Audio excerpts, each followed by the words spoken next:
শ্রী নরেন্দ্র মোদী জিন্দাবাদ, আসামের মুখ্যমন্ত্রী ডক্টর হিমন্ত বিশ্ব শর্মা জিন্দাবাদ। আজকে আমাদের এখানে উপস্থিত, আমি সামান্য সময় আমি 1 মিনিটের ভিতরে শহীদ আলী, মিনাজুদ্দিন লস্কর, আলতাফ হোসেন চৌধুরী, রিপন দাস, সৈফুদ্দিন বড়বইয়া, শহীদুর রহমান লস্কর, তাহেরা খানম চৌধুরী সহ আপনারা সঙ্গে শুনুন না। এখানে উপস্থিত ভারতীয় জনতা পার্টির সর্বস্তরের কার্যকর্তাবৃন্দ,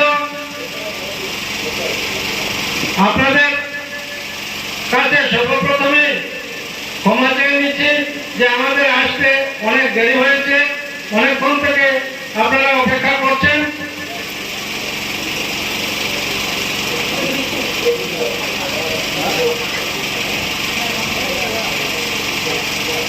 যারা প্রার্থীকে বরণ করবেন সভা শেষে যাওয়ার আগে ফটো উঠবেন, এই অনুরোধ রাখছি। 122-এর যে ভোটাররা একটা বিভ্রান্তির মধ্যে পড়ে গেছিলেন, 122-এ যারা যারা প্রার্থী হয়েছেন, কেউ একবারের এমএলএ, কেউ 2বারের এমএলএ, তাদের বিরুদ্ধে নানান অভিযোগ আছে। তো আমাদের যিনি প্রার্থী তিনিও একবারের এমএলএ ছিলেন, কিন্তু ওনার বিরুদ্ধে কোনো অভিযোগ নেই। উনি মধ্য হাইলাকান্দির এমএলএ ছিলেন, ওনার অত্যন্ত সহজ সরল জীবনযাপন এবং জনসাধারণের সঙ্গে একটা সুসম্পর্ক ওনার আছে। আপনাদের আত্মীয়স্বজন নিশ্চয় হাইলাকান্দি বিধানসভায় আছেন, হাইলাকান্দি বিধানসভা কেন্দ্রে আছেন, আপনারা জিজ্ঞেস করবেন যে জাকির হোসেন মানুষটা কিরকম। তাই মুখ্যমন্ত্রী আমাদের উন্নয়নের পথে নিয়ে যাচ্ছেন। তো সবাই বাকি কোন প্রার্থীও এতদিন যারা এমএলএ ছিলেন তারাও চেষ্টা করেছিলেন যে এজিপি নমিনেশনটা যদি কোনো রকমের লওয়া যায় তাহলে নির্বাচনে জয় অবশ্যম্ভাবী।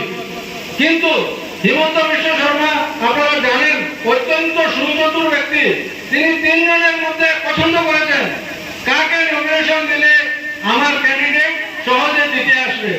তাই 3 জনের মধ্যে উনি জাকির হোসেন লস্করকে চয়ন করেছেন। তো জাকির হোসেন লস্কর ওনার দিসপুরে এবং হিমন্ত বিশ্ব শর্মার সঙ্গে ব্যক্তিগত সম্পর্ক খুব ভালো। আজকের দিনে আমরা কি চাই? আমরা চাই উন্নয়ন। আজকে এখানে উপস্থিত আমার ডিস্ট্রিক্টের জেনারেল সেক্রেটারি, উপস্থিত আমার দিদি প্রভারী আদাপুর কাকেশ্বর সমাজের আমার দাদা, উপস্থিত আমার ছোট ভাই, উপস্থিত আমার মহিলা মোর্চা মতিবাই ছেলে, তার বাবা লাগে আমার বিরাট একটা ক্লোজ আছে। ম্যাক্সিমাম মানুষ একটা ইয়ং যারা এরা বুঝতে পারতাম না, কিন্তু সিনিয়র যারা এরা লোকে আমার এই সম্পর্ক আছে। একটা কথা বলছে সমস্ত কারণে নেই বাইরে এবং সমস্ত লেখাও বিজেপি নাই। কারণ বিজেপি মাননীয় মুখ্যমন্ত্রীর নেতৃত্বে যে সরকার গঠন হয়েছে যার এটা তোলে 95 আর উপরে 105 কিন্তু ঠেস লাগাইয়া উপরে নাম নাই। আর তোমার জানেন ঠেস লাগাইয়া 2-3 বার ঠেস খুলিয়া সাইতান পড়িয়া মরিয়া এমনিও তার অবস্থা নাই। 6 মাস আরামাতি কলেজ বানাইয়া দেখাই দিন তাইনি সুযোগ দিলে না। তার 10 বছর আর কলেজের সেনশন হবে 9 বছর, আর আমার কলেজ সেনশন হবে 4 বছর, কমপ্লিট হইয়া ক্লাস চলে হইল তার উন্নয়নের নমুনা। আজ যথেষ্ট প্রবলেম আছে, এগুলা লইয়া গিয়া উবাইতে লাগে অ্যাসেম্বলি।